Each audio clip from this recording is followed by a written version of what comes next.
গোপালগঞ্জে এনসিপির সমাবেশকে কেন্দ্র করে হামলা ও সহিংসতার ঘটনায় ৭৫ জনের নাম উল্লেখ ও ৪০০ জনকে অজ্ঞাত আসামি করে মামলা করা হয়েছে। এ পর্যন্ত ৪৫ জনকে আটক করেছে যৌথ বাহিনী। এখনও চলছে অভিযান। এদিকে তৃতীয় দিনের মতো চলা কারফিউ শুক্রবার সকাল ১১টা থেকে দুপুর ২টা পর্যন্ত ৩ ঘণ্টা শিথিল করা হয়। বিস্তারিত মারুফা কামালের প্রতিবেদনে। জীবিকার তাগিদে অল্প সংখ্যক শ্রমজীবী, দিনমজুর ও ভ্যান চালকদের দেখা গেছে রাস্তায়। তবে শহরের কাঁচা বাজার ও পাইকারি দোকানে কিছুটা জনসমাগম দেখা গেছে।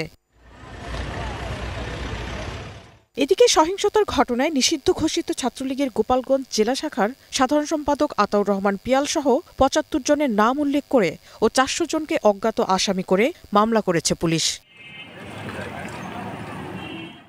সকালে সদর থানার পুলিশ পরিদর্শক আহমদ আলী বাদী হয়ে সন্ত্রাস বিরোধী আইনে মামলাটি দায়ের করেন।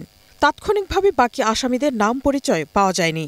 এ পর্যন্ত ৪৫ জনকে আটক করেছে যৌথ বাহিনী। বৃহস্পতিবার এই হামলা ও সহিংসতার ঘটনা তদন্তে কমিটি গঠন করেছে অন্তর্বর্তী সরকার। কমিটিকে ২ সপ্তাহের মধ্যে তদন্ত প্রতিবেদন জমা দেওয়ার নির্দেশ দেওয়া হয়েছে। Marufa Kamal, global television, news desk.